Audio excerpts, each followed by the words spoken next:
It's time to start Dishin Days with your hosts Tony Moore, Michael Mattis, Justin Lee Hareld, and Araceli Aviles. And now, let's dish.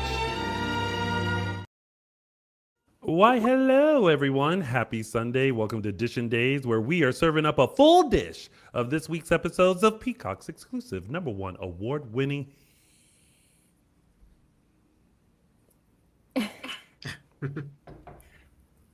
hit soap opera, Days of Our Lives. If you haven't already, make sure you like us and follow us on all social media platforms. We are Dishin Days Show on Facebook and Dishin Days on Instagram, Twitter, X, and Threads. Also, if you have not subscribed to our YouTube channel, go do it now. Depending on where you are watching us right now, you could be watching us on Facebook, you could be watching us on Instagram, you could be watching us on our YouTube channel and haven't hit the subscribe button. So hit that button and that bell notification, that way you'll never miss when we're going live or when we've uploaded some fun content for you to check out. Speaking of fun content, if you want to be an exclusive members of our exclusive members only club, make sure you join using your laptop or computer and hit the join button, and you can join us for some fun stuff. Every 2 months, we all get together post Dishin Days for our virtual event called After the Dish, where we take a deeper dive into all the things we really want to talk about when it comes to our favorite show or when we just want to talk. So there's that. So join us. Also, if you need to listen to us on your favorite podcast station, we're on Apple Podcasts, Spotify, and iHeartRadio. Make sure you find us on searching Dishin Days and take us along with you on a long car ride while you're stuck in traffic, planting in your garden, or if you are in the gym, getting your pump on. You can listen to what happened this week on Days of Our Lives, brought to you by the fine folks here at Dishin Days. And also make sure you check out JLJ Media, our former co-host and my chocolate twin, who is serving up a couple of forks, knives, and spoons of his own. Make sure you tune in to a recap of Beyond the Gates, Young and the Restless, Bold and the Beautiful, General Hospital, and some original audio dramas brought to you by James Lott Jr. of JLJ Media. Find him on YouTube and where all podcasts can be found. And of course, we want to hear from you. So make sure you sound off every week on your characters and storylines that you just want to share your thoughts on. In our segment called Sound Off, you can email a 30-second video with your first name and where you're from, and then sound off about what you want. It could be about anything. And then send that to fanmaildd@gmail.com. That's fanmaildd@gmail.com. We also take audio clips in case you don't want to do a video. And while we are live during our show, we want to hear from you. Go ahead and comment. You can comment on YouTube, Facebook, or Instagram Live. Comment. We want to hear what you guys have to say. First of all, okay, this is maybe like the second time we have done that we've gone live on Instagram during this. I already feel like it's a lot.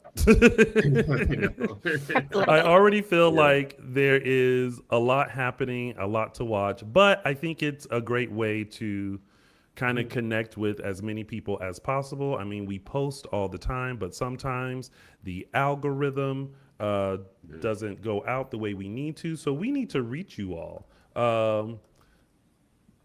So come over and chat with us. Whatever. Sorry. So we want you guys to join in. So come and talk to us wherever you need to. All right. Well. I will start by saying welcome to our new members and new viewers. I see we have some new people here. I apologize if I'm echoey. I don't know how to fix it. Try unplugging and replugging your headphones. See if that works. I mean, I'm not the greatest at technology, but, you know, sometimes things can work. That better? No. All right. Well, we'll just have to deal. We'll get it. So what did we think of this week's episodes of Days of Our Lives? I like this week. I thought it not like amazing, but I thought it was good. Yeah. We had a good mix of everything. Maybe not things progressing so much, but some good scenes, I thought. Yeah. Good but quick. I think things are, slowly progressing. So it was an okay week. Yeah. It was an okay week. Well, let's dive right into it, shall we? Mm-hmm. Couldn't tell you where the hourglass is, but it is now time. Oh, before we start Dishin Days, Michael Mattis is on assignment. He is covering yet another red carpet this week. We send him love and hope that the red carpet is going well and that he gets some fabulous photos so that he can share. And we'll let you know later where you can find all that. But for now, it is now time to start Dishin Days. Dishin Days. Dishin Days. I just did that as a delay just because. All right, let's get into our top storylines of the week. And we're going to start off with this one, which is Mission Accomplished. We are talking about the mission set forth by Lexie and Kristen. Don't everyone start talking about this storyline all at once? Yeah. Yeah, I'm Not the way I thought it was going to go, unfortunately. How did you think it was going to go? We talked about before about Lexie sort of leaving, and then that's where she would die / disappear and maybe not die. And then that would be sort of like, I don't know, some sort of a mystery there, but it seems like she's now at the Demira house. I don't know if she's going to make another escape or that is where we eventually will say goodbye to her or of some sort. I don't know, but yeah, not what I was thinking was going to happen. So basically, no one made it to their destination. Well, Kristen succeeded. Half Did of she? the plan worked. Yeah, She's EJ still didn't in kill her, Salem. so she didn't. Well, no. Well, Of she her own escaped. choice. Yeah, I mean, she's not on a ship. She's not on a plane to Tamir Island or, Yeah, she'll be fine. sitting on a Yeah. beanbag chair. Nope. Well, she is dressed up as Susan so that she could say a proper goodbye to Rachel.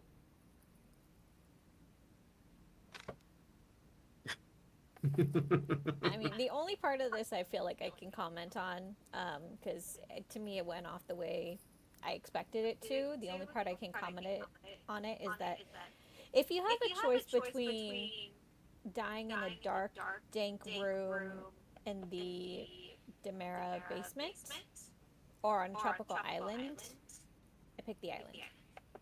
Well, I think many of us would probably pick the island. Yeah. I mean, that's no tea there. I don't know. I just feel like the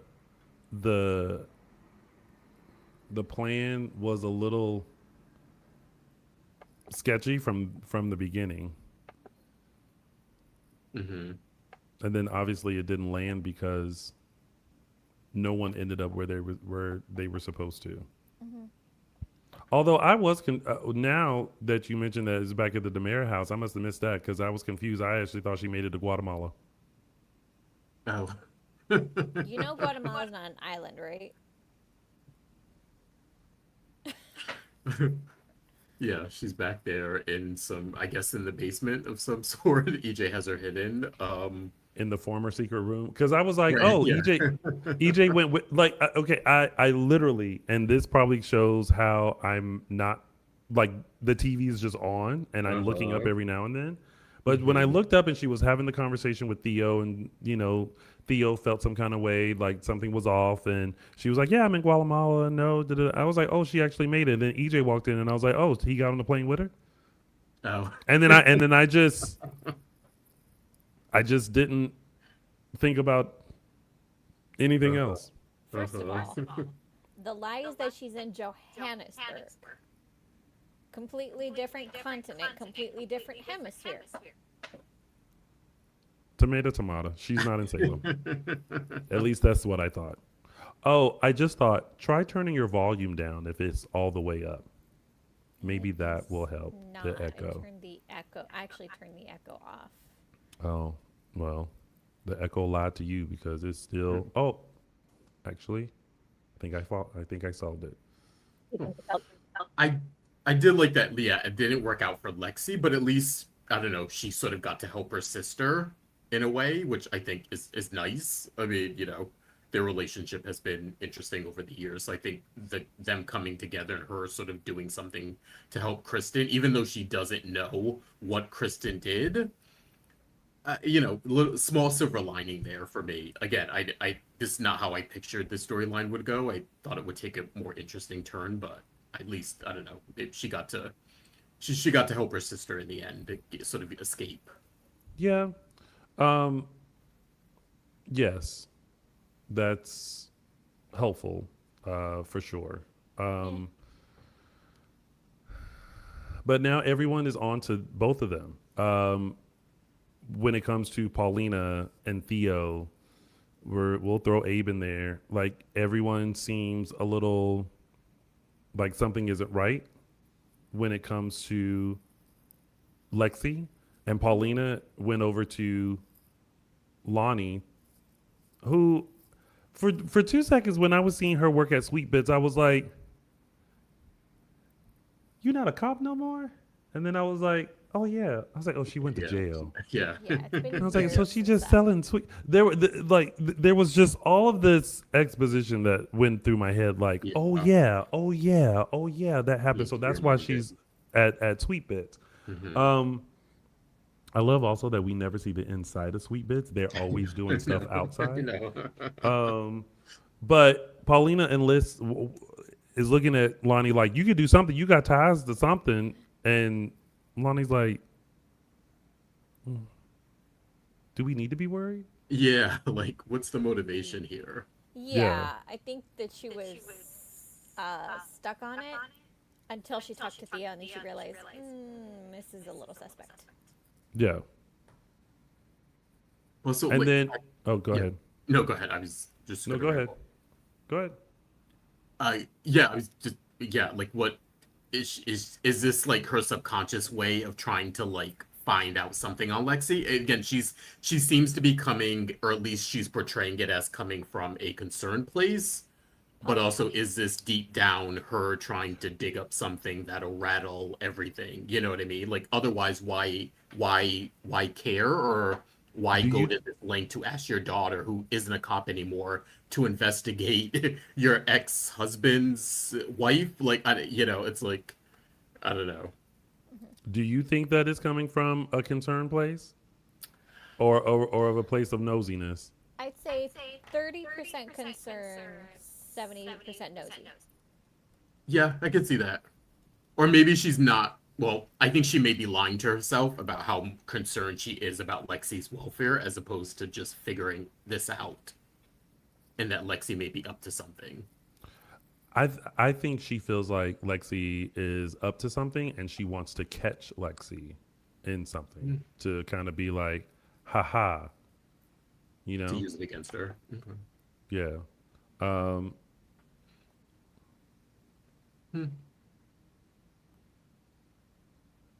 Yeah, I mean, yeah. Yeah. The only other interesting part about this story was the fact that Johnny now knows that Kristen basically tried to kill him. Yeah, but he was also showing concern about Kristen as well, which is why he went to EJ, which is why I also think EJ decided to spill the beans that she's the reason why Sophia tried to kill him. Yeah, conveniently leaving out the part about why Kristen is so enraged with EJ. I did sort of like, maybe not like, but I guess maybe I did like it when after EJ told him the truth, he didn't like push back against him. He said the question was, what will you do if you find her? And then he said, I forget did he say, like, oh, maybe on the island again, or I don't know, or whatever it was. And then there was no pushback from Johnny. It was like, okay, like, you know what I mean? Like, very rarely do we see him affected by things and not willing to sort of like let the chips fall. So it seemed to me like he was very much affected by hearing that Kristen tried to kill him, essentially. He wasn't like, oh, don't go after her, she's troubled. It wasn't any of that. It was just like, oh, what are you gonna do? Okay, there was no reaction. There was no, you can't do that. He's been sort of essentially lecturing EJ about his past, his bad deeds the past few months. So I thought it was interesting that this was the point where he didn't say anything about it. It was like, okay, no lecture, no judgment from EJ about it. Jen said he asked what was he going to do with her, and he said prison her on their island. And I believe Jen because it's an EJ scene, so I know she plays close attention to that. So, I side note, I will say this. So DJ Bavita says, "Oh, Nikki Crawford is slaying the role. It's the writing, not the performances. They don't have a say in the scripts." When we talked to Nikki in the beginning of her run, one of the things that she said was what fans were saying about her, and I hope after seeing her performance, we can say whatever about the storyline, but her performance as Lexie is amazing. And she is taking us on this journey that was written, and she's doing it amazingly. So I think that should be recognized. Now, do we still feel like the storyline should exist? Probably not. Do we think that Nikki is doing an amazing job in the role of Lexie? Yes. Agreed. Yeah. So, I mean, she is taking us through it, honey. And I'm like, poor Lexie. Like, there's a moment where you're just like, you know what? I was fine dead. I was fine. I was doing great. I was thriving. Okay. I was up in heaven talking to Whitney, Michael, Prince, like just living my life. Okay. And then y'all brought me back down here to this mess. And then now you about to send me back up? You about to take me back to the upper room? I think I've had enough. I'm sure you had. I've had enough of the goodbyes. It's like, okay, Nikki's been killing it. I just like, nice to like see her do something other than like have her at, death's door crying again. It's like, okay, that's why I was hoping for something different with the ending of this. Like, she's sort of going out on her own terms kind of thing. And then, it remains a mystery if we ever see her again. But I don't know. Yeah, we'll see. I don't know. We're in for another 2 weeks of, her writing letters or Theo and Abe finding her, and, another tearful goodbye, another deathbed scene. I don't know. I'm fingers crossed that there's something left up the sleeve here. I don't know what that is. I don't know what it could be, but I'm hoping that there's something more than another deathbed scene for Lexie that we get. Mm-hmm.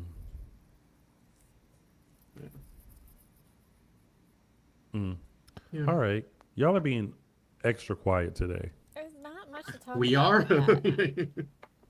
But don't leave me hanging. We done went live, so you got to say something. We all can't just sit here and stare at each other. There's not much to talk about. You not being able to find something to talk about is like you not being able to find your favorite beverage at the bar. Impossible. Impossible. Yeah, sometimes we need to settle. Sometimes we settle. Mm-hmm. I'll say I did love the Kristen stuff. I love the Susan Rachel scene. Yeah. I thought was really well done. You know what? I'm gonna tell you what I specifically love about the scene. I thought it was Susan. Oh. But it wasn't until Susan went to hug Rachel and they just did that thing of the teeth falling Yeah. out. Mm-hmm. I was like, oh, that's such a great way to let us know that it's not Susan, it's Kristen. Because it almost seemed like it was like a blooper. And they were just like, whatever, we're fine, just keep going. But it was a subtle way of kind of letting us know early on this isn't Susan, it's Kristen. Which the brilliant thing about Stacey Hyduke is that she kind of showed us that when she came and she was just kind of looking at Rachel from the hallway. Yeah. It was kind of like, why would Susan do that? But then you think like, okay, it's Susan. Susan's weird anyway. She probably got a premonition and had to come talk to Rachel. But then when she hugged Rachel and the teeth came out, I was like, oh. Yeah, I mean, good. I kind of assumed once she peeked around the corner, I was like, okay, that's probably not Susan. Don't be trying to act like you knew right off the bat. I did. Yeah, I think it was pretty telegraphed. Don't try to act like it was try to act her like when y'all she knew. turned the You corner. wanted me to talk. I did. I knew it. Yeah. Don't try to act like y'all just knew right that wasn't. Don't be trying to act like you couldn't have to pick up a couple of other clues to make sure that it was Kristen and not Susan. No, I did it. There was also like, okay, how many Rachel Susan scenes have we gotten over the years? Like, you know, considering if Kristen wasn't on the run, then maybe I wouldn't have been already suspicious. But the fact that, like, you know, she was going on and on about not talking to her mother, and then, you know, all of a sudden her mother's doppelganger appears around the corner. Now, here's the real question: why Aunt Susan? Wait, what do you mean? It's a disguise that nobody would stop her for. She'd be able to move around town in plain sight. I'm trying to figure out how Susan is an aunt to Rachel and not. I think it's more of an elder in the family respect thing. Yeah. She's not technically related to her, but she's her uncle's mother. Oh, that's she's showing her right. Yeah. Because Kristen and see, this damn tree will get you every time. That's because EJ and Kristen are not actually related. Therefore, Rachel, that is not Rachel's. Wait, what? Well, they're not biological. They are related, Yes. but they're not biological. Yeah. That being said, I think that was the Tell me, first time wait, I you're ever still heard confused. Rachel call her Aunt Susan. I don't think we've ever had much interaction with them before. Yeah, To- the only interaction I remember is when Rachel, at the time, still didn't remember shooting EJ, and Susan was looking at her like she had a dark cloud over her head, and she was up to shenanigans. I just chalked it up to a respect thing. Like, she's probably not going to call her Susan. She's an elder in their family. She's her uncle's mother, so she calls her aunt. I mean, I don't know. I didn't think it was... Yeah, I mean... Y'all ever seen that meme of like the equation or the math thing that's going over someone's face? I feel like that is happening right now. I feel like I am sitting here trying to put the branches together, and I am just like my brain. I think you're hurts trying to make the so bad. branches more complicated than they actually are. No, not me. They are, but not me. While we're pretty much done with this first top storyline, right? Okay.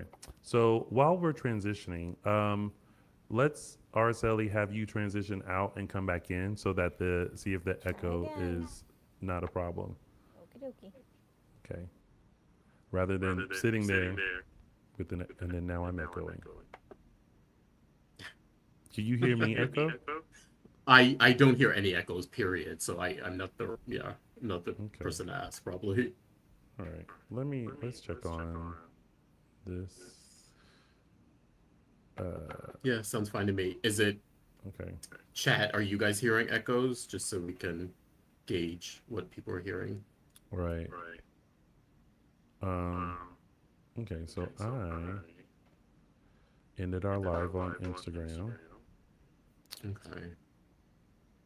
And then let's just remove that. Sorry everyone, this is live. So we are. Yeah, just the feeds.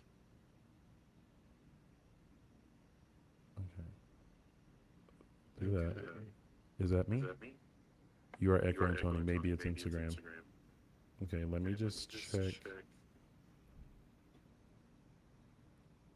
Araceli must be completely shutting down.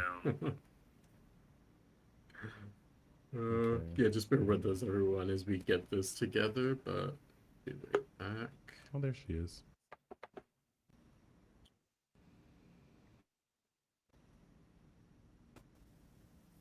Am I better now? You are. Yeah. I am not. I'll be right back. So I think with the new Instagram thing that this is making things weird. Did he take away the Instagram? Because I don't see the Instagram now. I Yeah, don't know, he guys. did. It's He took one it of out. those So days. yeah, it should be. Yeah, Araceli, you're good. So yeah. And switch around. I'm Yeah, good. I don't have a separate feed. I don't know what's going on. It's just gonna be whatever. So one of us is gonna echo. Yeah. Mhm. Whatever. Um. Moving on. All Sorry, right. guys. For anyone that's listening, sorry if there is a slight echo. Hopefully you can get through it. If not, head on over to our YouTube channel and watch it that way. All right, let's go on to our next top storyline, which is calling alone. Calling in alone. Mhm. We're talking about the loan that was paid off for the next year, thanks to Gabby Hernandez. Titan was able to turn that in over to Demera Enterprises. EJ was not having that and is very upset that Gabby did that. I don't know. This is getting like a little cartoonish now It is. with EJ. Like it's so much power now. It's like, okay, so they paid off the loan for a year. You thought it'd give them some, give a little respite here, even though you can still continue like their war with each other. But now he's calling in the loan, which like, is that even legal? Like, what do we? I don't know. It's just it's getting a little cartoonish here, and I feel like He's we basically got a out loan of that, and that's what we used to complain about with the sort of like workplace storylines, that they were just getting silly, and now I felt like the past couple of years they were getting interesting, and now yeah, it's like don't go two steps forward, or one step forward, two step back kind of thing. He's basically a loan shark. It's what?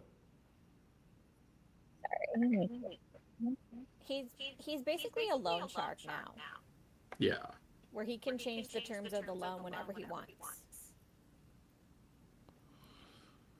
yeah. It's not. I mean, it's yeah. It's just kind of like you have 10 billion other things to think about. You are about to lose University Hospital. You're dealing with Lexie. You're dealing with the Versavex drugs. That you are dealing with so much. Why just not look at this loan and be like, you know what? Fine, just hear the different terms, pay it back, goodbye. Like I don't have time to deal. Like, Yeah. there's too much stuff going on for you to be concerned about all of these details, and none of it is worth the energy. None of it. The drug is basically a botch because you gave it to Lexi, brought her back, and now she's about to die again. The only reason why you had University Hospital was so that you could do the drug and put it on the black market and do. It's a botch. So you don't need University Hospital. Now you're dealing with this whole Titan versus Demera Enterprises ordeal. Do you really need to? Because both companies can exist. Because guess what? Demera Enterprises can't take on all of the stuff that Titan's doing, and vice versa. Let it go. Just what EJ needs to do. EJ needs to go have a drink and sit on that couch and play a couple of games of chess at this point, because there's just too much stuff going on. Like, it's not worth the headache. Yeah, also seemed like they were hinting like he's running himself ragged with the sneezing and stuff, or the coughing or whatever it was. Yeah, I Like, didn't know what that was for. yeah, I'm like, are we saying, like, it's hard to tell again with these writers. Like, are we hinting at an illness, or are they just trying to say like he's doing too much? Essentially, what you're saying, Tony. And he's getting sick, and it's Yeah, like a stress cold. yeah, Yeah, and I think Yeah. Dan said on Instagram that that was actually in the script. I'm like, yeah. So that was okay, for purposeful. what purpose? Yeah, he's Yeah. definitely doing too much. Yeah. Yeah. No, no, And Stephen Brady actually brought that up this week that he looks like he's spinning too many plates. well, he is, and he just needs to calm down. Yeah. So there's that.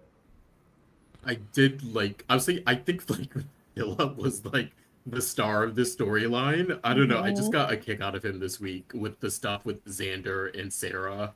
I thought was like really well done in a different way. I thought his dancing, his his exuberance of paying the loan, like Such a JP 4-year-old. was working this week. Yeah, yeah. But then, what was concerning is now we're going to be a gambling man. Yeah, that I didn't. I was like, oh, didn't we we leave? I mean, it is a nice little callback to his stuff with Ava and all that kind of stuff, but it's like, oh, not back there again. Yeah, not great. And are y'all that so far in the hole? Like nothing at Titan is working out. That y'all are that far in the hole. That's awful. File for bankruptcy. Start over. You know what? File for bankruptcy. Come back as T2. Not Titan T2. squared. And it can't that be a business move? Yeah, I guess the thing now is like they lose everything. I think before, I think even may have even said it that like let Titan go before, like everyone go their separate ways and just dissolve the company. But now that like the mansion's involved and like everyone's inheritance is mixed up there, and sort of I think the implication seems to be if they lose, everyone essentially is going to go broke, which is crazy, but I don't know. That's And crazy Alex- because everything is still going. And Alex Yeah. was rightfully pissed that they were openly celebrating when they didn't have a plan in place. Potentially, it makes it worse. I don't know. He kind of annoyed me this way. He annoyed me in that scene. I just feel like he just sort of like came out of nowhere and was like, he was trying to sort of pin it on them that EJ found out, which he was going to like. It was all inevitable, so I didn't understand like I don't know, his rage toward all of them. It seemed weird. I don't know, to me. Yeah. I don't know. Yeah, it was a little much, but I did like the Philip, Xander, Sarah stuff. I thought was interesting this week. Just locking them in, them getting close, and then also like the conversation he had with Marlena, which I thought was interesting about like it's not just about her forgiving you, it's also about you forgiving her and your grievances with her and the relationship stuff. It's not all sort of one-sided and just because you get therapy, like it's gonna fix all that. So I thought that was kind of interesting. To kind of have Xander explore. Yeah. You know what was interesting that I forgot? That this whole time we were assuming that Kate didn't know that had Philip. Turned Yeah. out she wasn't fooled this whole time. Yeah. That was surprising to me. I always thought that was going to be like a back pocket thing, like that would come out later and like mess something up. But then they sort of springed it this week, and I was like, oh, okay, so she knows, and she, I guess forgave Xander or is sort of, thrown in with him essentially. It makes their partnership a little not twisted, but it makes I don't know like a caveat on them teaming up for the Johnny stuff. Then if she sort of believed that he had hurt Philip. Which is, I mean, I don't know if that's growth or if that's just the writers like we don't need Kate in another war with someone, so like let's just have her be okay with this, or if that's sort of them trying to say she's matured a bit and she's taken the lead from Philip here, and that the brothers are getting along, so kind of don't mess that up maybe. But yeah, I was surprised about that too, Araceli. Or at the very least, that she's one of the characters who can see the forest for the trees. Mm-hmm. Yeah. Yeah, I guess so. In this case, it's like, yeah, I mean, United, they're much stronger United than not so. But they needed to go into this with a plan in place to explain away how they got the money so quickly so that EJ wouldn't just jump to that conclusion and immediately follow the money trail. Like, they should have been smarter and taken steps to protect that secret. Yeah, I can see that, I guess. I don't know, just Alex sort of, it just, just was like, what are you bitching about? I don't know. Well, as the one person in the room who at least didn't make the situation worse, I guess he can. Yeah. Hold on 2 seconds. Huh? I'm tired of everyone complaining about the echo, and I'm trying to figure it out. And the consistent's just like still talking. I'm trying to see if I can just put her out and then just bring her back in. Y'all, there's an echo. We're trying to figure it out. Like it's just going to happen. Talk again, Araceli. Sorry, guys. And when Tony, and it's just you guys. Okay, go back out. Bye. Like, go figure it out. I can't. Like, go back out and come back in. So because it's just so annoying that it keeps like doing that, and everyone keeps like talking about it.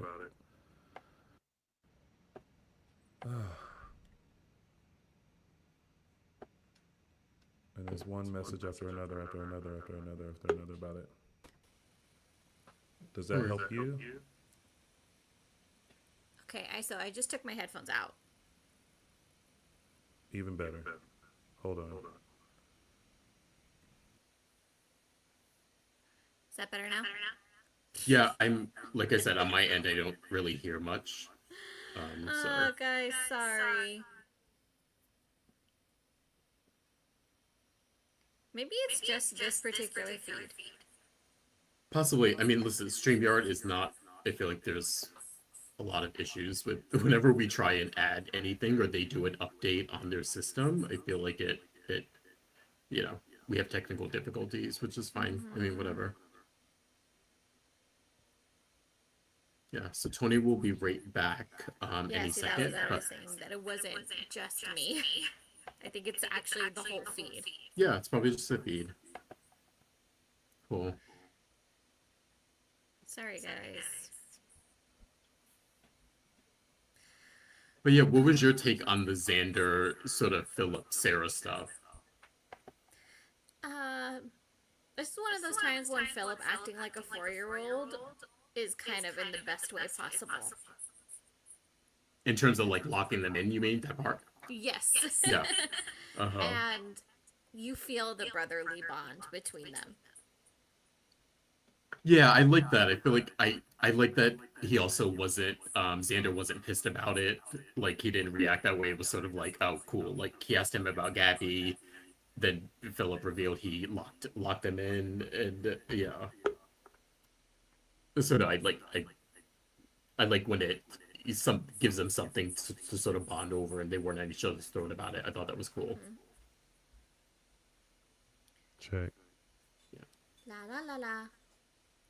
1, 2, 3, 3, 2, 1. Okay, I think that's better. Yeah. Sounds good to me. Okay, I think it's a little bit better. Okay. All right. So. I think that's it with that. Yeah, that's probably it. I mean, the Marlena stuff I thought was good with Xander, but mentioned that. Gabby, EJ, Alex, yeah.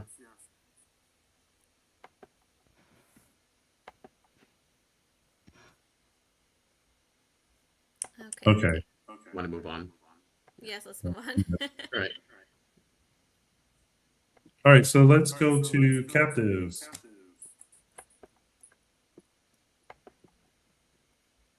Okay, what did you So that's Gwen, Leo, Dimitri, Javi, Gus, Rafe, Kate, Cat. Cat, Not yeah. Cat. I think I get confused because I think you misspell it. I think it's cat with C-A-T. Okay. I thought it was, yeah, Katarina with a K. Anyway, yeah, okay. I was like, wait, hold on. Where did Katarina come from? Her name is Katarina with It a K. is? Yeah, that's short. That's where cat comes from. It's short for cat. Yeah. Okay, I don't know. Yeah, she's named after her mother, Katarina. Okay. I like the Gwen and Leo stuff this week. They're really reaffirming their friendship in front of Dimitri. Yeah. I did like that. I thought the appendix thing was a bit silly, of course. But I did like them sort of reaffirming thing. And I gotta say I always love that trio together. I know they're not at each other's throats, but I love that the trio of them and Dimitri. I just think there's something special when they're all sort of playing either with each other or against each other.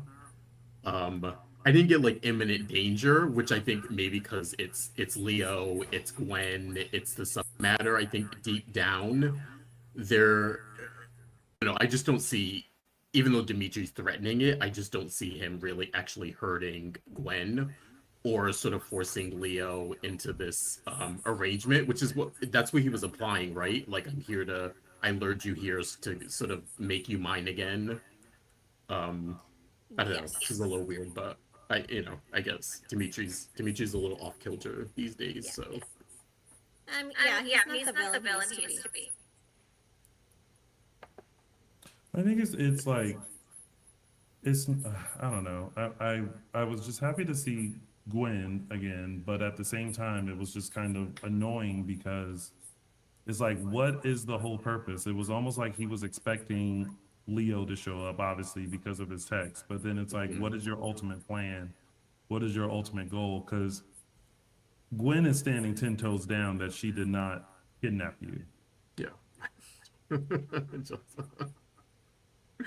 It's like, just call it even, guys, and like move on, I kind of feel like in a weird way maybe that would endear Leo to Dimitri if he did something like that. Like it seems to be his goal of like getting Leo back and punishing Gwen. It's like, forgive Gwen, you know, could chalk it up to you both did things that you aren't proud of and go your separate ways. And I don't know, maybe if you want to pursue Leo, then like focus on that and show him that you can kind of be a better person, because that's the reason why he did it, sort of accept you back in the first place. He thought he sort of outgrew you, so I don't know, maybe this is like an opportunity to show him that. But this is also, I think Dimitri is teetering towards pathetic now. Yeah. So it's not a great look for him. I mean, at this point, who do we want to see together? Leo and Javi. Do we? I don't know not even a anymore. question. Right. Because to be honest, I like Javi and Gus. Yeah, same here. And I think it's because, and this is no shade to anyone, but Al and Greg had a certain chemistry, obviously, and that can't always be duplicated. Yeah. And not that Jacob is doing a bad job, it's just that two people can have a different kind of chemistry. So I prefer Javi and Gus because I just feel like that ship is a little more, it feels more connected with in this iteration of it. Does that mean I want Dimitri and Leo back together? Not necessarily. Only if, like I said before, if Dimitri grew and became a better version of himself and not this petty version, then I would accept it. Yeah, I'm with you on that. I do like Gus and Javi together. I also don't mind Dimitri and Leo together. I don't know, I think they're sort of like rift, or maybe Leo sort of outgrowing Dimitri, I thought was a little heavy-handed for me. I I thought there should have been a little bit more resistance from Leo regarding Dimitri. So I'm still rooting for them. I do think that Dimitri needs to find a little bit more of an even keel, because he can't, not saying he should just be a good person now, but a little bit more of an even keel to match up with Leo. But yeah, I don't mind them together. I think if Dimitri grew up and left the pettiness alone, I think we would like him and Leo together. Yeah. Yeah. I mean, we really like Gus and Javi together because Gus is a good guy. He just is. I mean, voluntarily letting Javi go. Yeah, we're giving up on the sound, guys. I'm You should trying probably to unplug yours too. What do we think of that? This sort of like, I don't want to say change with Gus. Was he like testing Javi, do you think? Or was he just like, if you can't beat him, join him? With what? By telling Javi to go to Alamania and go, go search for Leo, or it's like what Javi did to Leo. Right? Okay. Yeah. When you're now having dreams about him, you're now calling his name out, in your dream. If you feel this strongly about it, then maybe you should go. Yeah. But it's such a 180, because this whole time it's been distance yourself. No, I'm good. Yeah. And now this situation is the thing that makes you go, oh, you can care for someone without being in love with them, if that makes sense. Yeah. Yes. Here's the thing about the storyline. We're supposed to have really high stakes, and it doesn't feel like we have any. No, because I mean, essentially, Leo could have just went to Alamania, and that been his story. I don't know why they're trying to put Javi in it. Javi is happy with Gus. Yeah.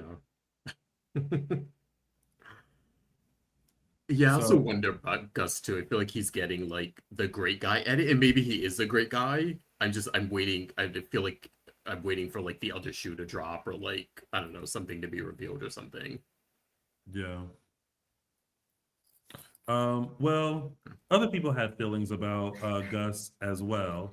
And so we have Annette, who is going to sound off on this Javi and Leo mess.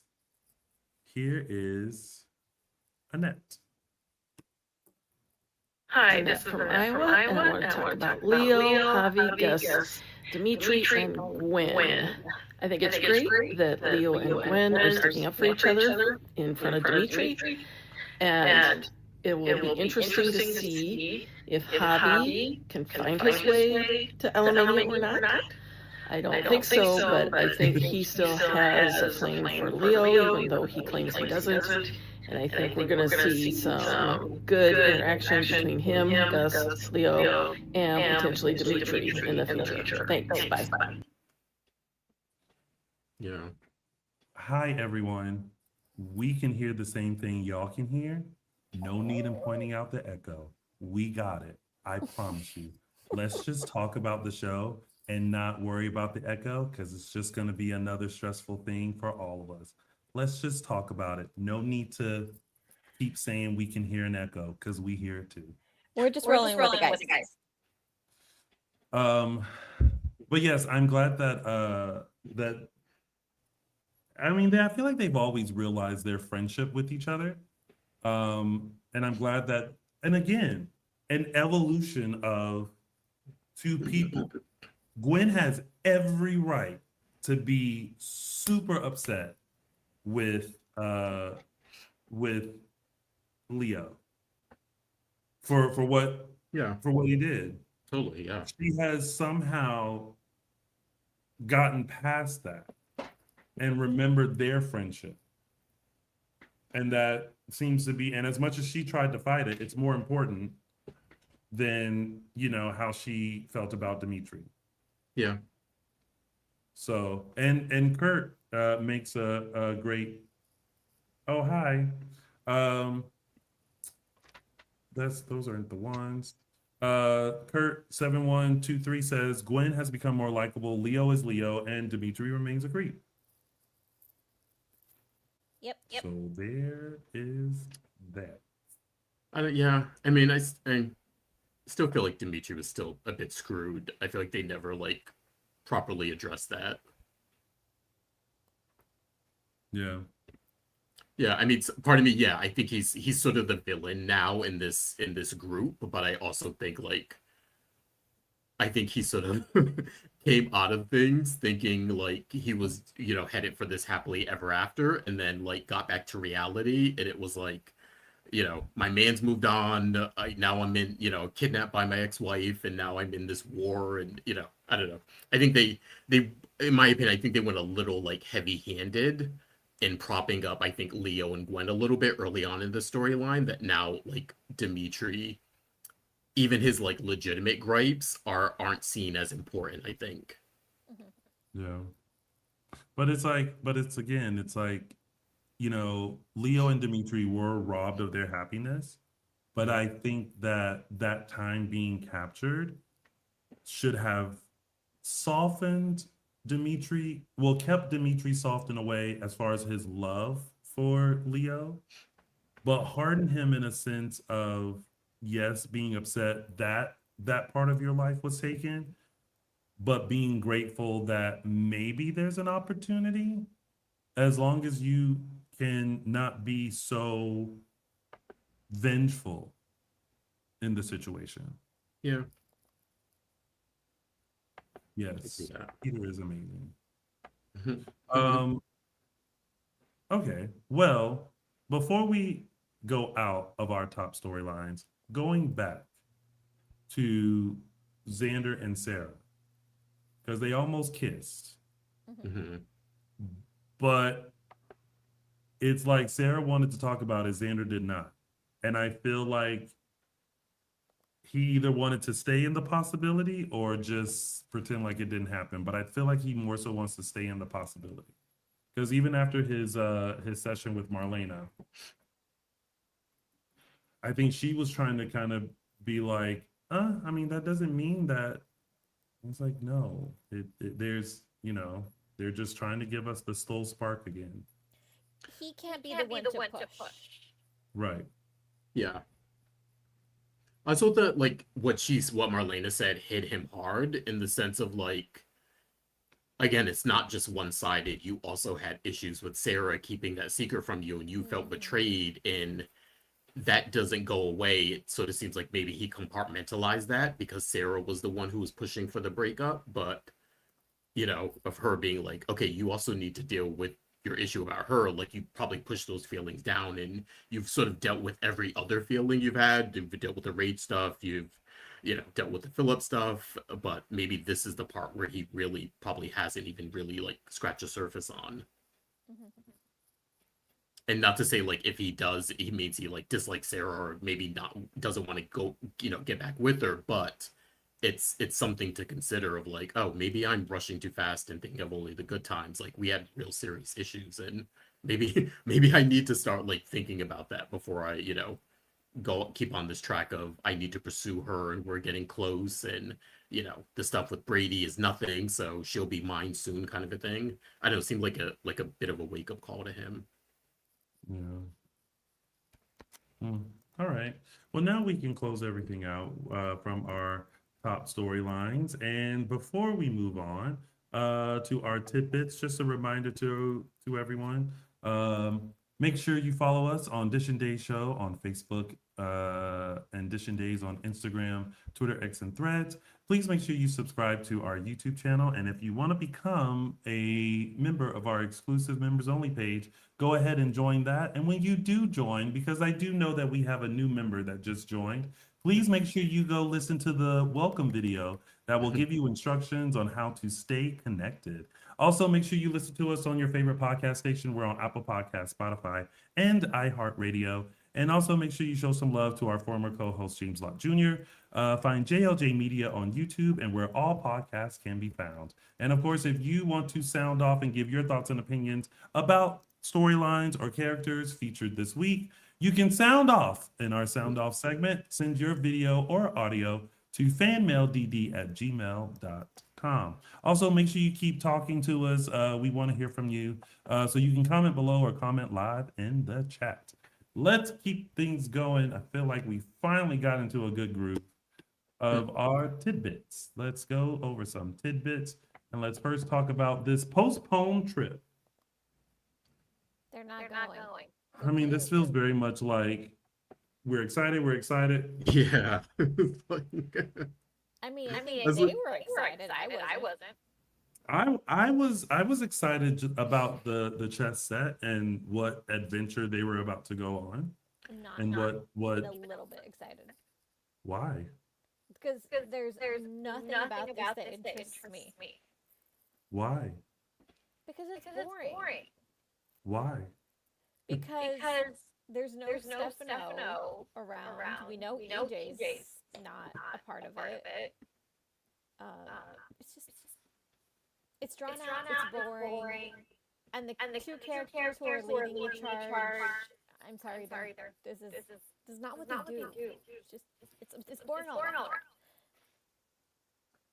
I don't know, for me, it just came off depleted. I was kind of okay with the storyline and seeing where it goes, but and then like revving up for this trip they kept talking about, and I don't know, I thought maybe we were gonna get somewhat of a bit of an adventure with these two, and then it sort of like just let the air out of the tires here with one, daddy-daughter dance that is gonna derail the whole trip now, which I was like, okay.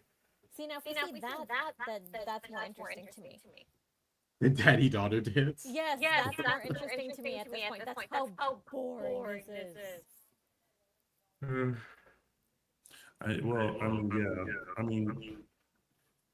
That experience was just kind of like, really? Yeah. I mean, it's important, but no. Trying. No. Trying. Yeah. Okay, well, they're not going. I mean, there wasn't really much. That's it. All right, so moving on to the next tidbit. Alex moving on. Is this lather, rinse, repeat? I don't know about these two, this group. They gotta figure this out. Well, because she keeps acting like I don't need you, and then she does. Mm-hmm. Yeah. And mind you, if she has a chronic condition, it's not the end of the world, but it's just yet another reminder that they need a setup. Consistent child care, a village, what Johnny and Chanel have. But this is also like, I don't want to say like it's a consequence when you're so strict about, who can be around your child and putting in such strict custody arrangement. It's like, this is what happened. You're here by yourself, essentially. Like, there's only so many people who you can rely on to take the baby, or it's like, on one hand, like, yeah, the stuff with Stephanie, but also like, you're gonna need her. Like, who knows even if you were fine and maybe, I don't know, Alex was busy with something and you had an issue, like, I don't know, like you're cutting your nose to spite your face here. And yeah, you have some legitimate issues with Stephanie, but you need to get on board with like getting perspective and like forgiveness and, working towards, bringing her into the fold of this parenting group. Because yeah, on one hand, yeah, Alex is the dad, but you can't completely divorce his wife from this situation. It doesn't work that way. Mm-hmm. And even when she agreed to stay in Salem, I feel like she still like wasn't on board with that. She just essentially agreed to stay and not take the baby, which I was like, girl, like you're not taking the baby now that you've set him up as the father. He put his name on the birth certificate. Like, Like, Joy, you're not going anywhere, girl. I don't know. Her holding on to the Stephanie thing, it's just gonna get more glaring, and more. I know it's putting her more in a tough position than I think the other two. So because everything could have been fine. She could have just moved into the Kyriakis mansion, and that would have been supervised visits with Steph. Oh no.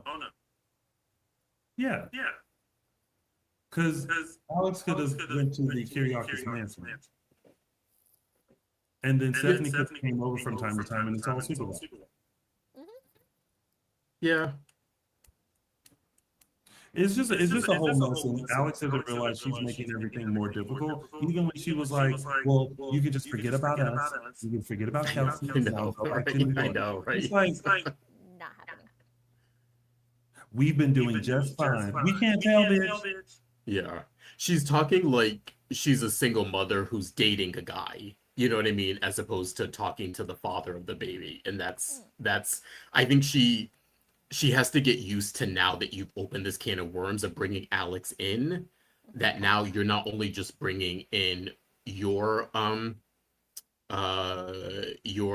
proximity to him, you're also bringing in his rights and everything that he brings to the table, in addition to his money and all that sort of stuff that, you know, you're going to benefit from and your daughter's going to benefit from. But, you know, with that stuff comes him having a say in these things, and you can't just pick up and go now. Like, it doesn't work that way.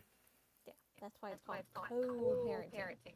Right. But also, he needs to figure out a way that isn't just, I need to cut my wife out too, or like put her at arm's length. Like, I don't know if moving into her place makes sense either. If like, I don't know. It just, like, you could have went, like you said, he could have said, I have to take Kelsey to the Kyriakis mansion tonight. Don't worry, it'll blow over, like reassuring his wife. He seems to kind of be leaving Stephanie out there to hang it. And yeah, I get he's mad at her because of the stuff with Joy, but like, I don't know. They need to learn more coping skills than, you know, taking their ball and running, essentially. Yeah. Our friends from Tacoma, Washington wanted to sound off about this, but it's so echoey that we're just going to keep moving on. Sorry, guys. Oh my God. It's that kind of day. I'm sorry. So, Holly learns the truth. Do you think Sarah should have told?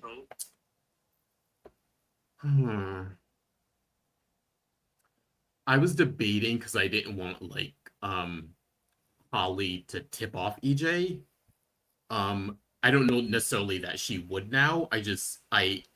I got the understanding of the point of not telling her, just because she's been through a lot and sort of like, let's just keep that in her back pocket. But the fact that she was demanding to know, I think at that point you tell the girl, like, she's been drugged. She's been drugged now twice, essentially. She's been essentially poisoned. Like, just give her all the information and bring her into the fold and give her some agency over her own life. I feel like she's sort of been, you know, between whether it's she's a target of Sophia, she's a target of Amy Choi, she's, you know, being targeted by EJ now, like she's going through the family stuff with Sarah and Tate. It's like, just, I don't know, I just wanted like Holly to have a reprieve this week, and I don't know, if telling her the truth is that, then like give it to her, I guess.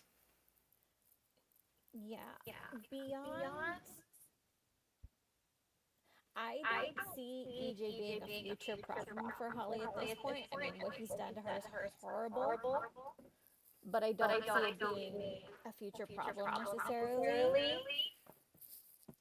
If she continues to stay in Salem, and I think this is where we're leaning towards ushering Holly out of Salem, Amy's the bigger problem. I didn't appreciate Amy like coming at Holly like that.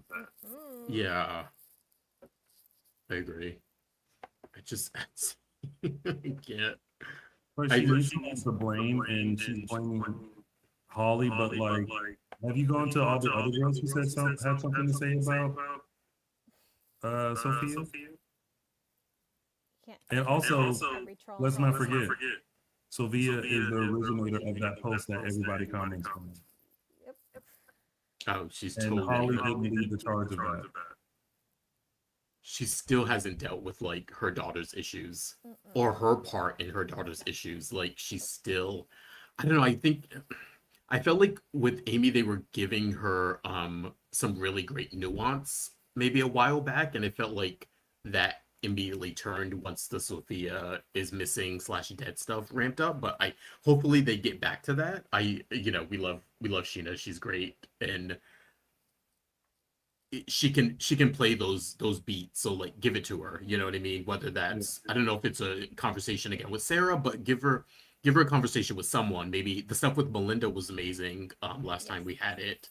Maybe she's the person who can kind of counter and balance her a bit, but yeah, I'm not looking forward to just her showing up to Holly's house once every week to scream at her or something. Yeah, Elizabeth's mama makes a good point where I actually wouldn't say necessarily it's considered stalking, but it is harassment. And Definitely. Holly could file a restraining order. At this point, she should. No, definitely. Well, we'll see what happens with all of this. But that has been the week of days and our tidbits.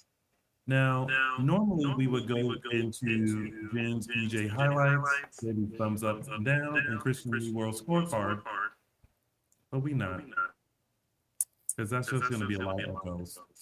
So we're going to go into our segment, and we'll start off with mine, which is Tony's official. 3 Snaps Award.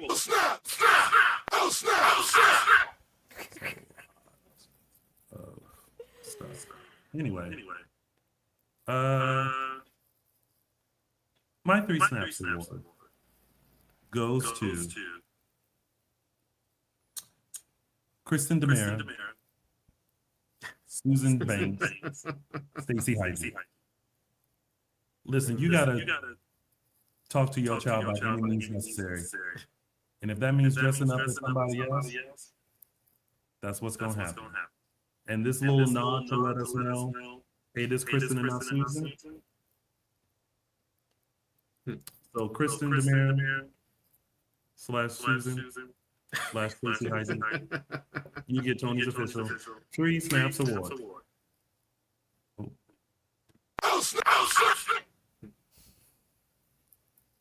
sorry. What a hot mess.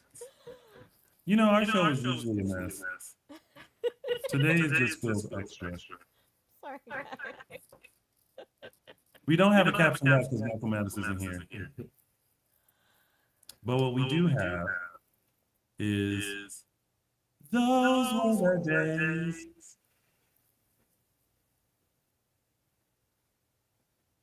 Am I going? Yeah, is that it? Yes. Okay. Yeah, we're not gonna Right.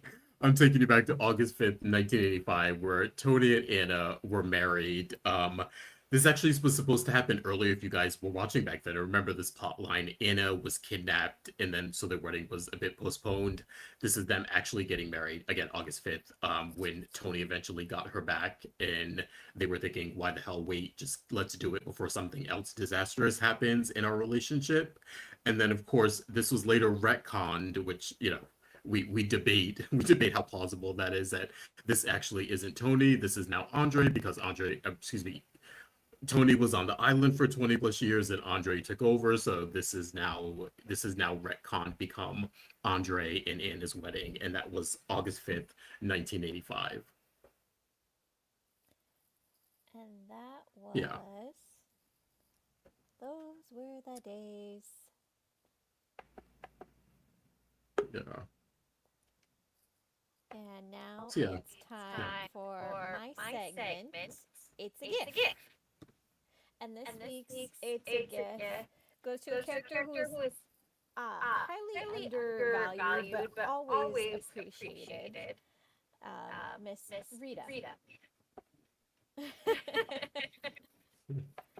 I have no doubt that she knows how to use a taser, a laser, a gun, a knife, a trident, you name it, she probably has skills in it.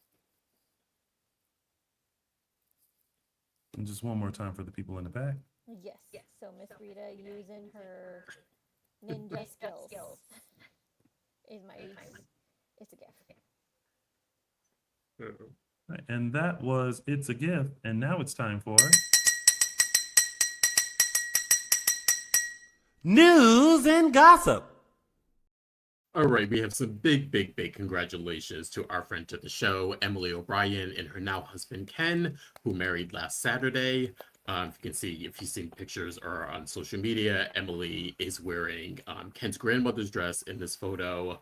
And the couple didn't hesitate to make the wedding their own by having their wedding party dance down the aisle. They had their procession song was a flash mob, and then serenading each other at the altar, making their grand entrance in a classic car, and last but not least, tap dancing their first dance as husband and wife. So if you've seen Emily and others sort of detail this wedding, it seemed like they absolutely made it their own and put the inflections that make them who they are as a couple. So big congratulations to Emily and Ken. Justin, well, you just keep going with news and gossip since it's so echoey on. Okay, sure. Our part. Next up, we have some happy birthday to friends of the show, Rachel Boyd, who celebrated her birthday this past week. Yes, hopefully, fingers crossed, we will see Sophia sometime in the near future, but big happy birthday to Rachel Boyd. Next up, we have Remington Hoffman. We haven't seen in a while as Li Shin. He's actually gracing the cover of Perception magazine, talking about his start in modeling to acting to navigating the industry as an Asian American in Hollywood. And to go see that, you can actually go to Instagram at perception_mag to read that article. It's really interesting. So yeah, go check that out. Remington Hoffman. Next up, big congrats. We congratulated one of these writers last week, but we have some more congratulations to them. The job offers seem to keep rolling in. Big congrats to former Days head writer Ron Calavardi and writer James Giddens. They have been tapped as co-writers for one of the 2 planned All My Children movies that will air on Lifetime. This, of course, is being spearheaded by executive producers Kelly Ripa and Mark Consuelos, who not only got their start on All My Children, but where they met and came together. Big congrats to Ron and Jamie on this.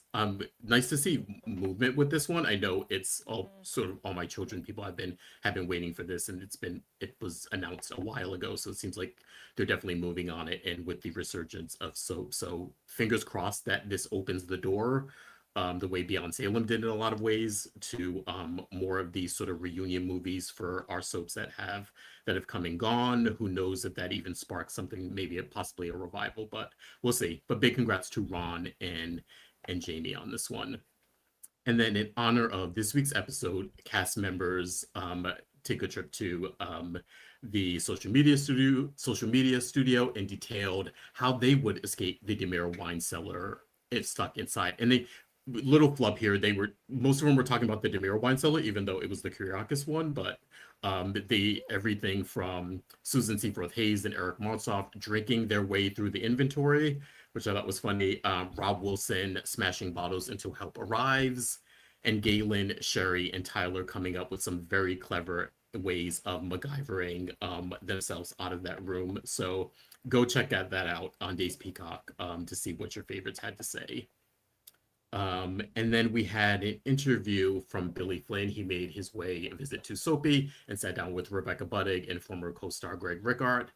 Talked about everything from their time on Days together, of course, Billy's move to YNR, and again, his very powerful and interesting story of recovery, even revealing some very interesting sort of behind the scenes stuff about what was going on and what led to his recovery. I know he sort of unveiled that or revealed that on Dishin Days years ago, but he sort of goes into a lot more detail here about a lot of what was going on behind the scenes and how Days and some of his fellow co-stars sort of played a part in his recovery and eventually getting help. So please go check out that interview. It's on the CBS YouTube page. Just look under the Soapy podcast. And last but not least, we actually have an update to an event we talked about last week. This is for Starstruck fan events. This is the Reunited in Salem. The update happening, April 10th through 11th of next year in New Jersey. The update is that Austin Peck and Julie Pinson, our very own Austin and Billy, have been added to the roster. So yeah, big interesting mix there. Austin Peck, Julie, we have Brian DeTillo, we have Matt Ashford, we have Vincent Sorry, and then we have God, why am I forgetting her name? Cassie DePaiva. Cassie DePaiva, yes. Thank you. So yeah, go check out that event. Looks like that might be the full roster moving forward, but we of course will update you if any more actors are added. And all tickets and information, you can go to starstruckfanevents.com. All right, kiddos.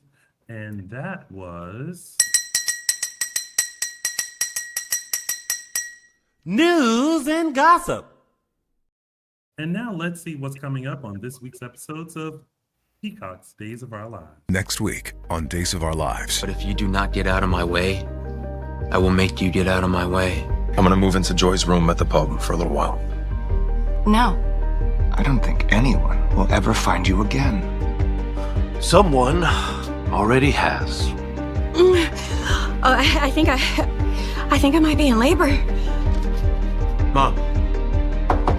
May I pull in a price? That's me. All right. Well, finally, John Oliver makes his way into Salem. Should be very interessante. Well, everyone, we did it.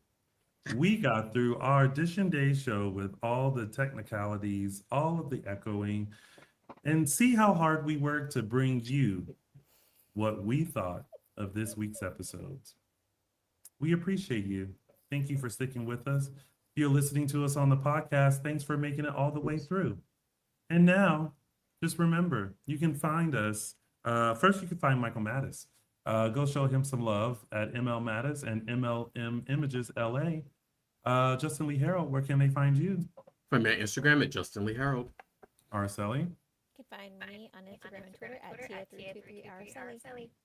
And of course, you can find me on all social media platforms at Lounging with Tony. And you can find us at Dishin Days Show on Facebook and Dishin Days on Instagram, Twitter, X, and Threads. I think this is the record timing of us completing our show, but I think you and I both can all say we're happy that it happened. Sad that some things didn't happen, but hey, we had a good time. Until next week, everyone, we'll be back here to talk about what's coming up in this week's episodes of Peacock's Days of Our Lives. Hope you all have a safe and wonderful week, and we will see you soon. Bye, everyone. Bye.